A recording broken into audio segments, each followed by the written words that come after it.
Let's talk about the most dangerous thing that any woman could do, and that's trying to convince a man that's told you he's not interested in a relationship to be with you. I'm genuinely always flabbergasted when I see women think that they have the power to change a man's mind to be in a whole long-term relationship with you that could potentially turn into marriage, when he's outrightly said that he doesn't want it, or on his dating page he literally says something casual. Believe them when they say it. This is not an easy thing to say to someone, even if they're really attractive and really, really successful. So if they're saying it, they mean it. Why do you now think it's your job to convince this whole human being, not a child, a grown man, to want to be in a relationship, a long-term commitment with you?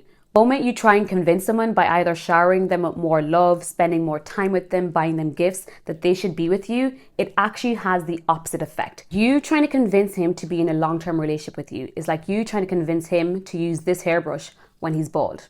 It makes no sense. The worst thing about this is when you do this, you will feel, I hate using this word, but so useless and unwanted when he continually rejects you. And then when you do move on, eventually with all this trauma and hurt, it's going to be so hard for you to recognize a good man when he's right in front of you. Think of how hard it is to change yourself and things that you don't want to do. Think of how hard it is for you to do that.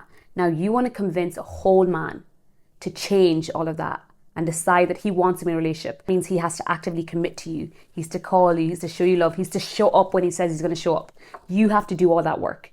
Trying to convince a man to be in a relationship with you is like you have all these tools to build this amazing house and you have the blueprint of what that house is going to look like.